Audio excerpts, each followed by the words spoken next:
چھوٹے لفظ ہیں، اتنی بار پڑھو. ایک دعا ہے 3 بار اس کو پڑھو صبح شام تک، کائنات میں کوئی چیز تمہیں نقصان نہیں پہنچا سکتی. چھوٹی سی دعا ہے 3 بار. جی اس کو زیادہ پڑھ لوں جی میں 100 باری تسبیح کرنا ہے، اور نبی نے فرمایا 3 بار پڑھ، انشاءاللہ تیرا بلیو ہونا چاہیے 3 بار تیرے لیے کافی ہے. یہ کرو. یہ ساری رہنمائی، ہر چیز کا علاج، کون سا علاج ہے، کون سی فزیکلی بیماری، کون سی روحانی بیماری ہے جو قرآن میں اور حدیث میں اس کا علاج موجود نہیں ہے. نبی علیہ السلام صلی اللہ علیہ وسلم مدینے میں آتے ہیں، صحابہ ساتھ ہیں جو مہاجرین میں سے ہیں. نبی کے علاوہ سب کو ایسا بخار چڑھتا ہے پتہ ہی نہیں چلتا. اتنی تکلیف ہے کہ تڑپ رہے ہیں سارے، یہاں تک کہ ابو بکر رضی اللہ تعالیٰ عنہ، حضرت بلال رضی اللہ تعالیٰ عنہ اتنی تکلیف میں ہے کہ انہوں نے مکے کی یاد میں شعر کہنے شروع کر دیا. اللہ کے نبی صلی اللہ علیہ وسلم پریشان ہوتے ہیں. آپ صلی اللہ علیہ وسلم دعا فرماتے ہیں، اے اللہ مدینے کی فضا کو مکے جیسا کر دے، بلکہ اس سے بھی بہتر کر دے. مدینے کے سا میں برکت ڈال دے، یعنی کہ اس کے تول میں، اس کے رزق میں برکت ڈال دے. اے اللہ مدینے کا بخار جوفا میں لے جا. ہے نا مدینے میں جوفا ایک وادی ہے نا. اب بیمار صحابہ ہو رہے ہیں، نبی دعا کیا فرما رہے ہیں. اب اللہ کے نبی صلی اللہ علیہ وسلم کی عادت مبارک تھی، آپ فجر کے بعد صحابہ سے خواب سنا کرتے تھے. جس کا صحیح ہوتا اس کو شکرانے کا کہتے، جس کا کوئی غلط ہوتا تو آپ اس کے لیے اس کے زائل کا طریقہ بتاتے کہ اس کو زائل کر لو، کیونکہ آپ صلی اللہ علیہ وسلم نے فرمایا اچھا خواب اللہ کی طرف سے ہے، برا خواب شیطان کی طرف سے ہے. اب برے خواب کو زائل کرنے کا طریقہ بڑا آسان ہے. صحابی کہتا جب سے میں نے یہ اپنایا پہاڑ جیسے بھی خوابوں کے بارے میں میرے دل میں کوئی خوف ہی نہیں رہا. اب ہمیں جو بتایا گیا، ہم جب بھی کسی سے پوچھیں، کسی بھی بھائی سے کوئی علم والا تھوڑا سا ہو تو بس جی اعوذ باللہ پڑھ لیا کرو، تھو تھو کر لیا کرو. اب حدیث کچھ اور بتا رہی ہے، میں کچھ اور بتا رہا ہوں. پہلے آپ تھتکاریں گے الٹے کندھے پر تھو تھو تھو کر کے اس کے خواب کا تصور کر کے. پھر ایک دعا ہے اعوذ باللہ من شر الشیطان وشرہ، اعوذ باللہ من شر الشیطان وشرہ.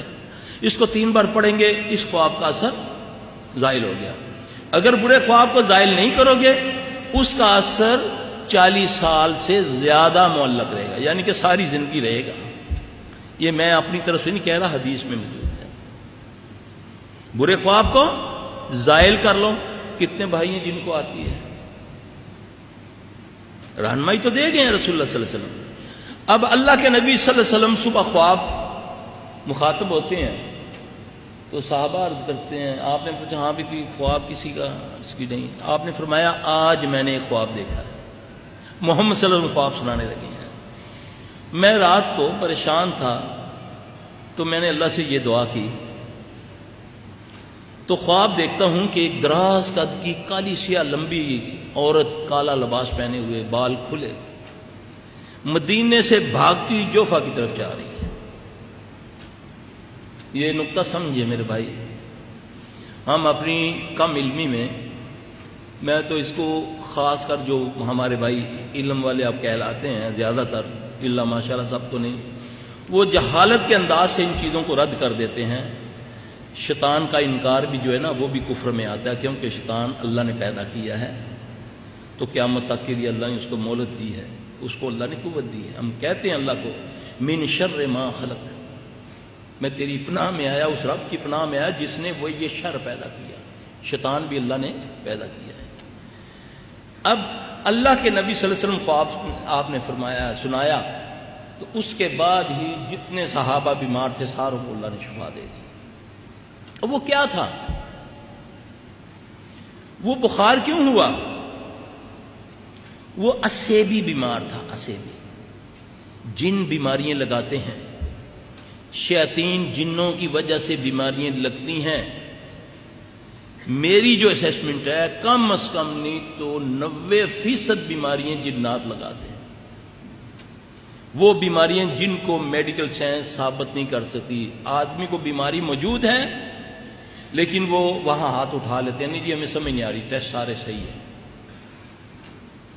گائنی سے لے کر سر درد تک کون سی ایسی بیماری ہے جس کا علاج تمہیں قرآن و حدیث میں موجود نہیں ملتا؟ یہ ہم نے اس علم کے ساتھ بڑی زیادتی کی. یہ سلفیوں کا کام تھا. ہمارے بڑے جتنے ہیں امام مالک جنات کے کام کرتے تھے. جنات ڈرتے تھے ان سے، جوتوں سے ڈرتے تھے. ابن تیمیہ رحمۃ اللہ علیہ، ابن قیم رحمۃ اللہ علیہ، جتنے ہمارے بڑے بڑے گزرے ہیں یہ سب جنات کے ماہر تھے.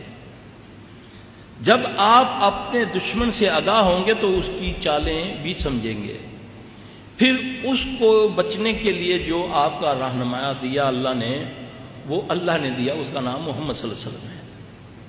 اب بعض لوگ آ کر کسی کو کہو نا کہ یار فلانے کے گھر سے چیزیں چوری ہو جاتی ہیں، پتہ نہیں چلتا، اور نہیں کوئی اس بچے نے چوری کر لیتی ہے.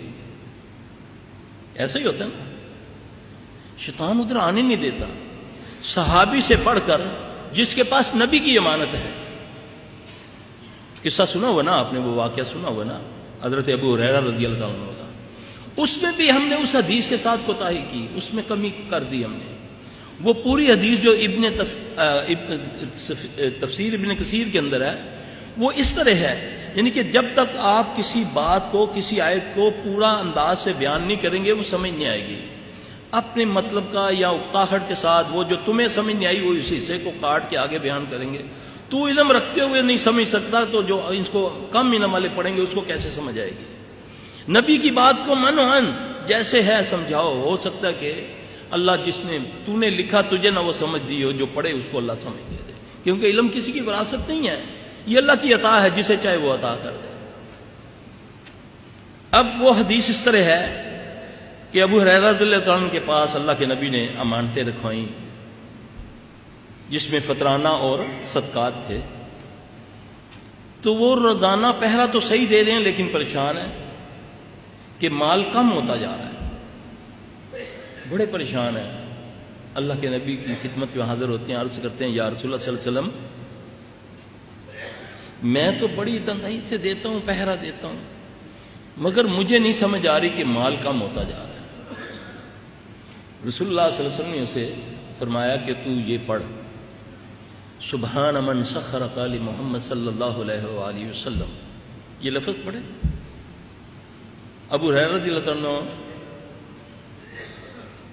فرماتے ہیں کہ میں نے ان لفظوں کو پڑھنا شروع کیا تو کیا دیکھتا ہوں کہ ایک بندہ چادر بچھا کے مال سمیٹ رہا ہے. اس سے پہلے اس کو نظر نہیں آیا. انسانی روپ میں نے جب اس کو پڑھنا شروع کیا سبحان من سخرک لمحمد صلی اللہ علیہ وآلہ وسلم، تو کیا دیکھتا ہوں کہ ایک بندہ چادر بچھا کر مال کو سمیٹ رہا ہے. میں نے اس کو پکڑ لیا. اب وہ رونے لگا، پیٹنے لگا، غریب ہوں چھوڑ دے. میں نے ترس کھایا، چھوڑ دیا. رسول اللہ صلی اللہ علیہ وسلم نے مجھ سے پوچھا، میں نے یہ ماجرا بتایا. آپ نے فرمایا ہو سکتا ہے کہ وہ تیرا مہمان آج پھر آئے. پھر دوسرے دن اسی طرح کا واقعہ ہوا. پھر آپ صلی اللہ علیہ وسلم کو عرض کی تو آپ نے فرمایا ممکن ہے کہ وہ آج بھی آئے. تیسرے دن پکڑا، بڑا اس کو شدت سے رونے لگا. اچھا ایسا کرو، میں تمہیں کچھ ایسے کلمے سکھاتا ہوں کہ اگر تم اس کو پڑھ لیا کرو گے تو میں نہیں آؤں گا. صحابی رسول نہیں پہچان سکے یہ ماجرا کیا ہے جب تک نبی رہنمائی نہیں فرما رہے. اس نے بولا تم آیت الکرسی پڑھ لیا کرو تو میں نہیں آؤں گا. یہ صحیح حدیث ہے، جانتے ہیں سارے، بڑی کامن ہے. اس کے باوجود میں اگر کسی بندے کا کوئی سائل میرے پاس آتا ہے اور کہتا ہے میرے گھر سے اس طرح معاملات ہوتے ہیں، میرے پیسے تجوریوں سے غائب ہو جاتے ہیں، کپڑے غائب ہو جاتے ہیں، اور میں کہتا ہوں نہیں ایسا نہیں ہو سکتا، تو اس سے بڑی جہالت کیا ہوگی. اس کا علاج بھی بتا رہا ہے نبی صلی اللہ علیہ وسلم کے ذریعے ہمیں. وہ بتا بھی رہا ہے، اس کے سورسز بھی بتا رہے کہ کس طریقے سے ایسے ہوتا ہے. یہ علیحدہ بات ہے کہ میں نے اس کام پر محنت ہی نہیں کی، میں نے تو اس پر خیانت کی. اور آج یہ حال ہے کہ لوگ آستانے آباد ہیں. کیا کیا ہو رہا ہے لوگوں کے ساتھ. جو مجبور ہے وہ کیا کرنے کے لیے نہیں تیار ہو جاتا. کتنے لوگ تقوی لے ہیں، ورنہ تو اولاد کی خاطر میں نے اللہ کی قسم لوگوں کو ہندوؤں کے پاس جاتے اولاد، اہل حدیثوں کو دیکھا ہے ہندوؤں کے پاس جا کر علاج کروا رہے ہیں، دوسرے رافضیوں کے پاس، گندے ترین عقیدے عیسائیوں کے پاس لوگ جا کر علاج. بھئی ان کو تم کہتے ہو یہ کرتے ہو وہ کرتے ہو، پہلے ان سے پوچھو تمہیں مسئلہ کیا ہے. اب ایک بندہ ہے، اس کے بچے کو تکلیف ہے، اس کی بچی کو تکلیف ہے، اس کی بچی کپڑے پھاڑتی ہے، برہنہ ہو کر چھت پہ چڑھ جاتی ہے، درخت پہ چڑھ جاتی ہے، وہ عزت دار آدمی ہے، وہ کیا کرے گا؟ وہ کیا کرے گا؟ کسی نے بولا جی فلاں مزار پر لے جاؤ اس کو، جا کر وہاں جمعرات کو دھمال ڈلوایا کرو تو یہ ٹھیک ہو جائے گی۔ اور وہ اچھا بھلا پڑھا لکھا بندہ، سمجھدار، ٹھیک ٹھاک آفیسر، وہ یہ کام کرتا ہے، اور دوسرا بندہ اس سے پوچھتا ہے جی آپ کیا پڑھے لکھے آدمی، یہ کیا جہالت والا کام کرتے ہیں؟ وہ کیا کہے گا؟ وہ کہے گا جی میرا تو یہ مسئلہ ہے، یا ہم اس کا کوئی متبادل بتا دو، جس جمعرات کو میں وہاں دھمال نہیں ڈلواتا، پھر پورا ہفتہ یہ برہنہ ہو کر بھاگتی رہتی ہے۔ اگر آپ نے اس کو اس سے روکنا ہے تو اس کا متبادل دیں جو آپ کے پاس موجود ہے قرآن و حدیث میں۔ قرآن میں سب کچھ ہے، حدیث میں سب کچھ ہے، لیکن میں نے اس علم کے ساتھ زیادتی کی، اس کی وجہ سے آج ہند و پاک کیا پوری دنیا میں شرک و بدعت، جس کو شیطان ایک کو پکڑتا ہے اس کو القاء کرتا ہے کہ تم فلاں کے پاس جاؤ، وہ اس کے پاس جاتا ہے، اس کو چھوڑ دیتا ہے، کوئی شعبدے بازی لے کر بیٹھا ہوا ہے، کوئی کیمیا گری سے کہ لوگوں کو قائل کر رہا ہے، وہ اپنی معمولی سا ایک چھوٹا سا کرتب دکھاتا ہے جس سے وہ اس رب جو آسمان و زمین کا بنانے والا اس سے ایمان ہٹا کر اس پر لے آتا ہے کہ یہ دیکھو میں نے یہ کر دیا۔ یہ ساری چیزیں میرے بھائی، یہ صرف ہمارا نبی سے دوری، اللہ کے دین سے دوری، دنیا کی محبت، آخرت کی چاہت نکال کر، اور پھر اس کے بعد ہم نے ریڈی میڈ سسٹم اس کو سمجھ لیا۔ اس کام کے لیے مولوی صاحب آپ کچھ کریں، ہم تو مصروف لوگ ہیں، ہاں جی، وہ پھر ایسے لوگ اس میں آ گئے کہ وہ کہتے ہیں ٹھیک ہے جی ہم ہی کریں گے، یہ آپ کا کام ہی نہیں ہے، پیسہ بھی گیا، عزت بھی گئی، اور سب سے بڑی بات جو شیخ نے فرمایا ایمان بھی گیا۔ نہیں جی اب مجبوری کی حالت ہے، اگر انہوں نے یہ عمل کروایا ہے ہم سے تو ہم مجبور تھے بھائی، اگر ہم نے یہ عمل کر دیا ہے تو اللہ سے معافی مانگ رہے ہیں۔ اضطراری کیفیت میں تو سور بھی کھانا جائز ہو جاتا ہے، پھر یہ دلیلیں گڑتا ہے، حالانکہ یقین جانیں اللہ کی قسم قرآن و حدیث میں ہر بیماری، ہر چیز کا علاج موجود ہے، صرف آپ اس کو تھوڑا سا سمجھیں، اور اللہ ہمیں سمجھانے کی توفیق دے، ہم سمجھیں بھی اور سمجھائیں بھی۔ دیکھیں رسول اللہ صلی اللہ علیہ وسلم نے فرمایا اس گھر سے کبھی خیر ختم نہیں ہوتی، اس گھر سے کبھی خیر ختم نہیں ہوتی جس گھر میں ہاتھ دھو کر کھانا کھایا جائے اور کھانے کے بعد ہاتھ دھوئے جائیں۔ اب کوئی معمولی عمل ہے یہ؟ بتانے والے رسول اللہ صلی اللہ علیہ وسلم ہیں، اور لفظ کتنا بڑا ہے کہ اس گھر سے کبھی خیر ختم نہیں ہوگی جس گھر میں کھانا کھانے سے پہلے ہاتھ دھوئے جائیں اور کھانے کے بعد ہاتھ کو دھویا جائے، بلکہ ایک حدیث میں ہے کہ جس میں کلی کی جائے۔ آپ کتنی بڑی گارنٹی کون دے رہے ہیں؟ محمد صلی اللہ علیہ وسلم۔ آپ نے فرمایا صبح جب تم فجر کی نماز کے بعد 3 بار اس کو پڑھ لو، بسم اللہ الذی لا یضر مع اسمہ شیء فی الارض ولا فی السماء وهو السمیع العلیم، جو اس کو 3 بار پڑھ لے گا، صبح سے شام تک کوئی چیز اس کو زمین و آسمان میں اس کو ضر نہیں پہنچائے گی، کوئی جادو، کوئی ٹونا، کوئی نظر، کوئی بم، کوئی کچھ، انشاءاللہ ہمارا ایمان ہے۔ اس پر گارنٹی کس نے فرمائی؟ محمد صلی اللہ علیہ وسلم نے۔